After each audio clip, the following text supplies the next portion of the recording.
WNBA on ABC. Presented by Pennzoil. Not just oil, Pennzoil. And Taco Bell. Think outside the box. It is a beautiful day in Seattle. Pretty good day inside for the Storm, who have a 9-point lead. There's a new president in the WNBA. Her name is Laurel Richie. She is standing by with Heather Cox. Dave, thanks so much. It's hard to believe Laurel actually grew up a Cleveland Cavaliers fan, going to games as a child, yet last night was the first WNBA game you'd ever attended in person. What drew you to the league? Pardon me? What drew you to the league?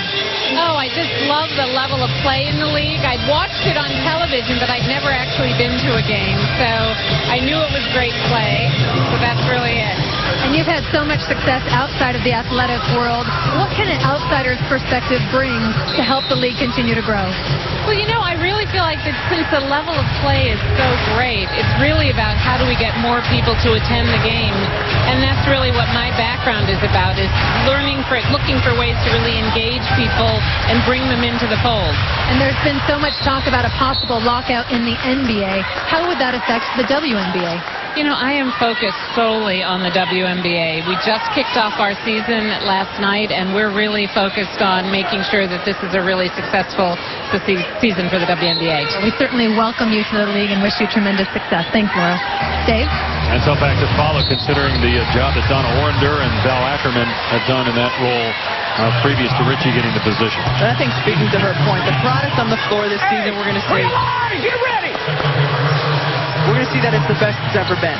And it's just a matter of getting people to tune in for the first time or to come to a game for the first time. And especially in a place like Key Arena in Seattle, it's a great fan experience and it's a fun place to come. And now her job is to get those eyes on the WNBA. Swin Cash just picked up a foul. 13th foul already on Seattle here in the quarter. Meanwhile, Phoenix has missed its last 7 shots from the field. Braxton's pass intercepted by Camille Little.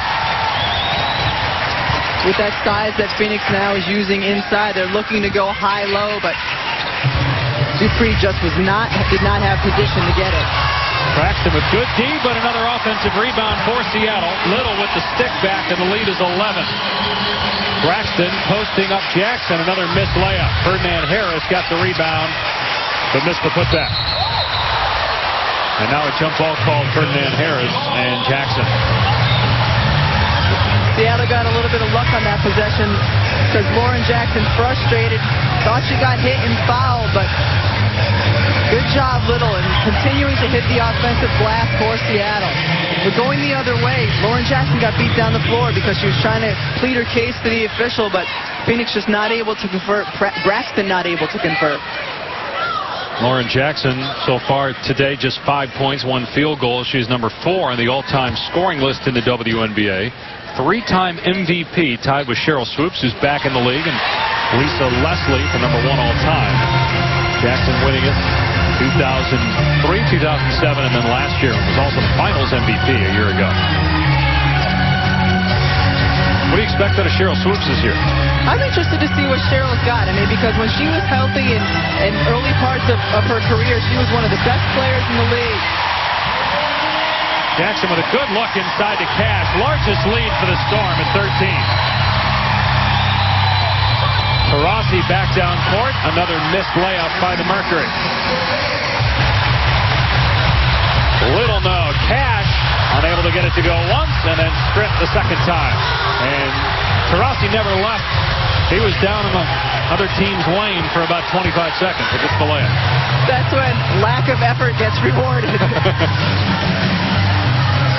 That ends a drought of 4 minutes and 50 seconds for Phoenix without a field goal. And then on this end of the floor, the last few possessions, Swin Cash has been working so hard. She recognizes Diana Taurasi on her defensively, been all over the glass. Nakia Sanford in the game for Phoenix, gets a rebound off a miss, and then finally Dupree with a field goal. And just her 4th point. Dupree running the floor hard, and she's so good when she gets around the basket. Has a great feel and great touch from in close.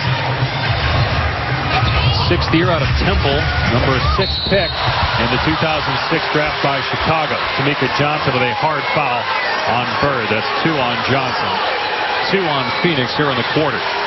More WNBA action for you on ESPN2 Thursday from Atlanta, as the Dream host Washington. Next Tuesday it's Tulsa, Indiana. Then on the 21st, Phoenix, San Antonio, followed by New York at Los Angeles. Another team that'll be interesting to see is New York with the new coach, John Wisnett there. He brings a whole different and unique defensive philosophy. And how is Cappy Pondexter going to do under Coach Wiz? Now, the last time down the floor when Sue got fouled, she wasn't happy about it, and she talked to the officials about it. But I thought it was a good foul. You know, Tamika Johnson, she didn't go for her legs. She just hit her hard across the arms, and you don't want to give up an easy layup like that. So I didn't think there was anything dirty. I thought it was a good decision by Johnson. Sue was telling us yesterday about how hard it is to repeat in the WNBA. One of the things she pointed out was just the level of physicality. And each night, how many times they're getting hit. And it's compounded by back-to-back games, by flying commercial. It is a grueling season. Bonner with the bucket after Seattle had its first missed free throw of the game, and Sue Bird is one of the better foul shooters in the league. Seattle's lead down to 8. And if the game's going to get more physical, put Katie Smith in, because just look at her frame. Yep. She's always going to get the better end of that. Shot clock at 5. Bird falling away baseline. Long rebound to Johnson. Well, Phoenix can score in bunches, and Ferdinand Harris thought she was fouled, and now Sue Bird cherry picking. And the layup for Bird. You think they learned that at UConn? Sue and Diana? You, of course, never did that. It's okay for post players to do it. We're big and slow. And Seattle foul inside on Cash. That's 2 on her and 4 on the Storm in the quarter. And Phoenix wasn't able to capitalize the last time down, but when Seattle has missed and you've had long rebounds, that's what's led to Phoenix getting out in transition and getting a bit more of the pace that they're looking for. They just haven't been able to convert on some of those layups. Bonner misses the layup off a good inbound pass, and then a loose ball foul called on Phoenix. I imagine if you cherry-picked to Connecticut, it only happened once because Gino Oriana let you know it wasn't going to happen a second time, right? It's safe to say that that would be the case, yes. Bird now with 11 points. Sanford picked up the foul for Phoenix. That is the 13th foul on the Mercury here in the third. Jackson, Smith, Bird, along with Willingham and Cash out there for the Storm. Tough shot. Jackson eventually gets the roll.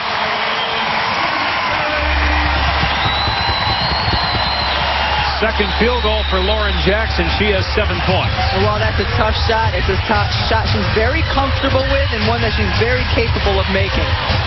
Now, some people say that she is the Dirk Nowitzki of the WNBA. Do you agree with that comparison? I think that's a pretty good comparison because she's 6'6", she's got the size, she has the versatility to shoot the three-point shot, can put the ball on the floor, has that international toughness also, and you know, I think that's a great comparison. Tough fadeaway shots, has the range as well. Ferdinand Harris having a rough day, 0 for 4 from the field.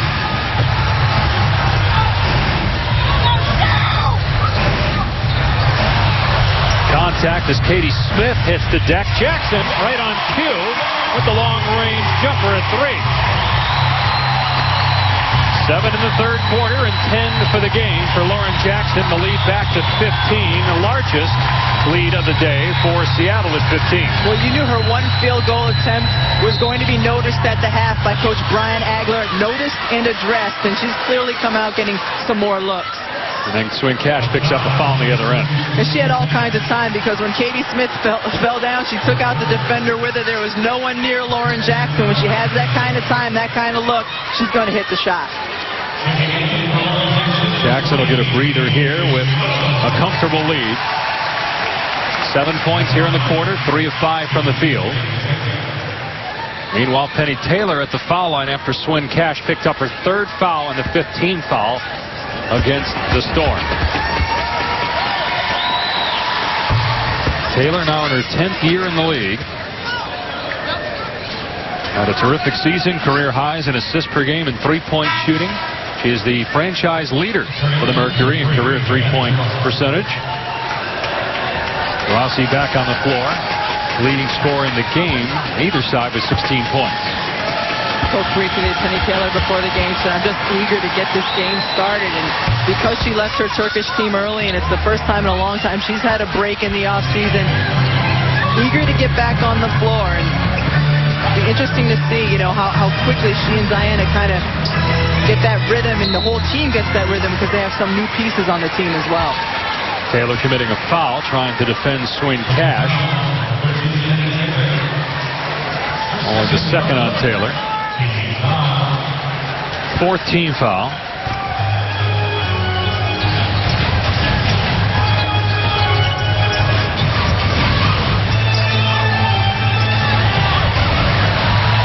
Willingham got Taurasi in the air and is fouled.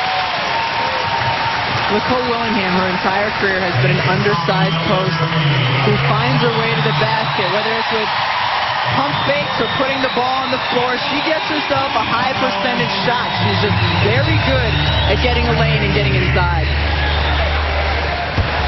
In her 8th season in the league out of Auburn, she was a starter in 2008 and 2009 with Phoenix, helped them to a championship, and then came to Seattle, helped the Storm win a title. Really has improved her game, her outside shooting in particular. She had 14 threes last year, made 12 in her first 6 years combined.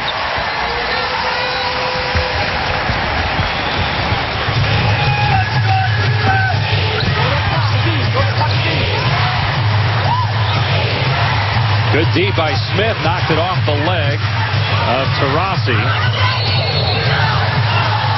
And now a foul is called on Smith, a technical foul. It's not the first of her career. No. So no personal, just a technical on Smith. But Taurasi will shoot the technical free throw.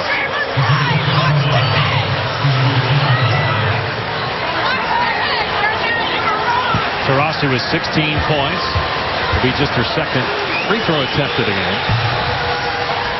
How about some of your West storylines, Rebecca? Well, it's going to be a much improved conference over last year, and we talked about Taylor and Taurasi being rested for the first time in their career. I think Minnesota has a chance to contend for the championship. They will be very good, and Candace Parker, she showed last night that her performance against Minnesota, how good she is when she's healthy. It's exciting to see her back. Taurasi drains a three. He can get you back in the game in a hurry single-handedly. Now has 20 points for the Mercury. And I didn't see her.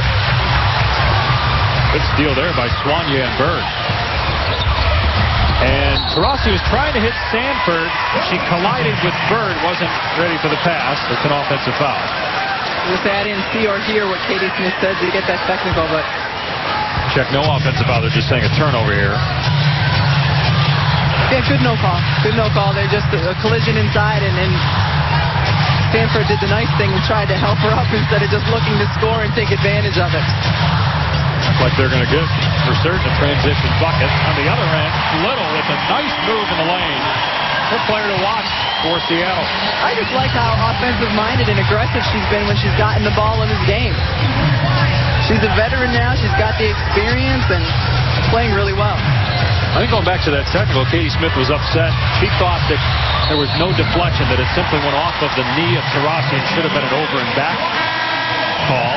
It was ruled that Smith had deflected it, and that's why it was not a violation. One down, my point was just going to be, even though I didn't see or I didn't hear it, she probably earned it because Katie Smith is good at earning those. She got her money's worth, I'm sure. Inside a minute and a half left in the third. Seattle's lead is 13. Phoenix just 4 of 18. 22% from the field this quarter. They led the league in shooting a year ago. Offensive foul on Seattle. Swin Cash has been posting up strong every time she gets a chance to go through the lane, and officials just saw a little too much contact between Cash and Diana Taurasi. 4th personal on Cash. And rookie Ife Abekwe from Arizona is going to come in and make her WNBA debut. Second-round pick, 2-time Defensive Player of the Year in the Pac-10. We've already talked about how difficult it is to make a roster. This is a kid, the 24th pick overall, and she's still able to stick with this team. And last pick of the second round. Contact with Taylor and Little, and it's a Phoenix turnover.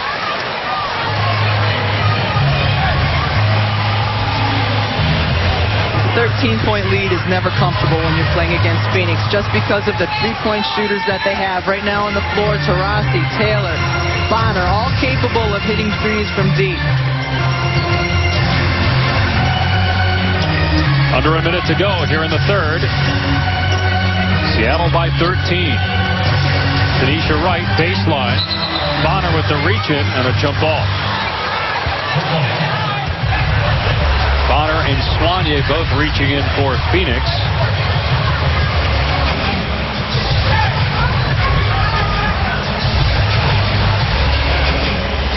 So Soignier and Wright will jump it up.